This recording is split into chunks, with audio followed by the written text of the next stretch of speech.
না বাবার কবর জিয়ারত করা জায়েজ নাই, এটা বিদআত। আবার জানাজার পরে দোয়া তো নাই, উঠাই দিয়েছে। কথা বলেন, জানাজার পরে দোয়া করব না, করব কি বেটা?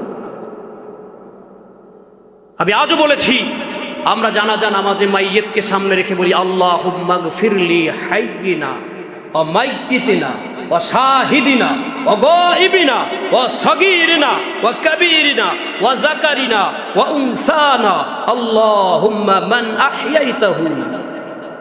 এভাবে আমরা দোয়া করে করে জানাজা নামাজের মধ্যে যতগুলোই দোয়া উচ্চারণ করলাম, একটা দোয়াও মাইয়িতের জন্য খাস শব্দ নাই। আমি জানাজায় যখন রওনা করলাম, তখন আমি রওনা দিয়েছি ওই ব্যক্তির জানাজা, ওই ব্যক্তির জন্য দোয়া করতে। কথা বলেন, ধরে নেন আমি মাইয়িত, আমার জানাজায় আপনারা পড়েন, বললে আমি এখনই মরে যাব না, আমি ভয় পাচ্ছি না, আপনারা আবার ভয় পাইয়েন না। আমার জানাজা পড়তেছেন, উদ্দেশ্য তো আমাকে। কথা বলেন, আমাকে কেন্দ্র করে আপনি জানাজা পড়তে গেছেন, গিয়া বললেন আল্লাহুম্মা গফিরলি হাইয়িনা, হে আল্লাহ আমাদের জীবিতদেরকে মাফ করে দেন। আপনি শুরু করলেন প্রথমেই গিয়া জীবিত ব্যক্তিদের জন্য দোয়া। তাহলে আমি কোথায়? আমি আছি? বলেন আমি আছি। হাইয়িনা ওয়া মাইয়িতিনা, এরপরে বললেন সব মৃত ব্যক্তিদেরকে আল্লাহ মাফ করে দেন, ক্ষমা করে দেন। তাহলে সব মৃত্যুর মধ্যে আমি আছি, কিন্তু আমাকে উদ্দেশ্য করে গেলেন, আমার নামটা তো আলাদা একটু আল্লাহর কাছে বললেন না। বললেন, বলেন আছে? নাই। ওয়া শাহিদিনা, যারা উপস্থিত আছে, ওয়া গায়িবিনা, যারা আসে নাই, অনুপস্থিত যারা, তাদের জন্য, ওয়া সগীরিনা, যারা ছোট, ওয়া কাবীরিনা, যারা বড়, ওয়া যাকারিনা, যারা পুরুষ, ওয়া উনসানা, যারা মহিলা নারী। বলুন তো, এখানে আমভাবে আপনি যে দোয়াগুলো করলেন, এর মধ্যে আমি ব্যক্তিকে জানাজা পড়ানোর জন্য আপনারা গেলেন যে আমার জন্য দোয়া করবেন, আমাকে উদ্দেশ্য করে একটা শব্দও কি আপনারা এখানে উল্লেখ করছেন? সব হলো আম, সবাইকে নিয়ে দোয়া করছেন। এজন্য আমার নবীজি ১৫০০ বছর আগে বলে গেছেন, ওরা মানতে চায় না।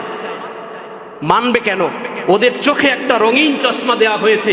আমার এই চশমাটার কালার যদি লাল হতো, তাহলে এই বাতিটার কালার আমি লাল দেখতাম। আসলে বাতিটার কালার হলো লাল না, সাদা। আমার চশমাটাও সাদা, যেই কারণে সাদারে সাদা দেখি। আর যদি লাল থাকতো তাইলে ওইটারে আমি লাল দেখতাম। সারসিনা দরবারের স্টেজে বিভিন্ন কালার দেখা যায়। এটা বক্সের মতো করে উপরে বাতি দেওয়া হয়েছে, প্রত্যেকটার মধ্যে কালার না। এখানে ওই লাইটটা ওই রকম কালারের না, প্রত্যেক লাইটগুলোই সাদা, কিন্তু প্রত্যেক বক্সের ভিতরে আলাদা আলাদা কালার। যেই কারণে তাকাইলে মনে হয় যেন প্রত্যেকটার লাইটের কালার বুঝি ভিন্ন। আসলে কালার ভিন্ন ঠিক না, কালারগুলো সব সাদা, লাইটগুলো সাদা, কিন্তু প্রত্যেকটা বক্সের মাঝখানের রং যেমন, ওই রঙের কারণে মনে হয় যেন ওইখান থেকে ওই রংটাই বের হচ্ছে। এই সমস্ত গাদ্দার বাহিনী যারা, ওরা রঙিন চশমা দিয়েছে, যেই কারণে জানাজা নামাজের পরের দোয়া এখন আর খুঁজে পায় না। ১৫০০ বছর আগে আমার নবীজি জানাজা নামাজ পড়তে আমাদেরকে অনুমতি দিয়ে গেছেন। সুবহানাল্লাহ বলেন। আমরা কি নবীজির কথা বিশ্বাস করি? বলেন, নবীজির কথা বিশ্বাস হয় কিনা?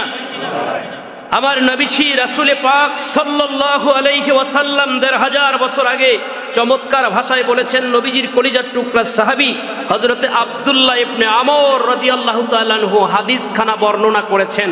নবীজি ইরশাদ করেছেন, ক্বালা রাসূলুল্লাহি সাল্লাল্লাহু আলাইহি ওয়াসাল্লাম, আমার নবীজি রাসূল পাক সাল্লাল্লাহু আলাইহি ওয়াসাল্লাম বলেন, তুহফাতুল মুমিনিল মাউত, মুমিনের জন্য মৃত্যু হলো তোহফা স্বরূপ। এরপরে আমার নবী রাসূল সাল্লাল্লাহু আলাইহি ওয়াসাল্লাম বলেন, ওয়ান বুরাইদা রাদিয়াল্লাহু তাআলা আনহু قال قال رسول الله صلى الله عليه وسلم كنت نهيتكم عن زيارة القبور। এরপরেই নবীজি বলেন, ফাসুরুহা, আমি তোমাদেরকে কবর জিয়ারত করতে নিষেধ করে দিয়েছিলাম, কবর জিয়ারত করো না। কারণ কি? ব্যাখ্যা এসেছে, তখন পর্যন্ত মুসলমানদের জন্য নির্মাণ করা কোনো গোরস্থান ছিল না, গোরস্থানই ছিল না। তো ইহুদি খ্রিস্টানদের কবর জিয়ারত করতে মুসলমানরা যাবে? নবীজি বলছেন না, কবর জিয়ারত করার প্রয়োজন নেই। ওসমান ইবনে মাযউন রাদিয়াল্লাহু তাআলা আনহু ইন্তেকালের পরে মুসলমানদের গোরস্থান বানানোর ব্যবস্থা দেখা দিল। নবীজি গোরস্থান এর জায়গা নির্ধারণ করে, ক্রয় করে, জান্নাতুল বাকির পবিত্র জায়গাটা ক্রয় করে সেটাকে মুসলমানদের গোরস্থান বানাই দিলেন। এখানে মুসলমানদেরকে মুসলমানি নিয়মে, কোরআন সুন্নাহর আইন অনুযায়ী দাফন কার্য হবে, ওদের মতো না। এখানে দাফন করা হবে, জানাজা হবে, সম্মানের সাথে কাফনের কাপড় বন্দি করে তাকে দাফন করা হবে। এরপরে নবীজি বললেন ফাসুরুহা, এখন তোমাদের মুসলমান ভাইদের কবর জিয়ারত করতে পারো। সুবহানাল্লাহ বলেন।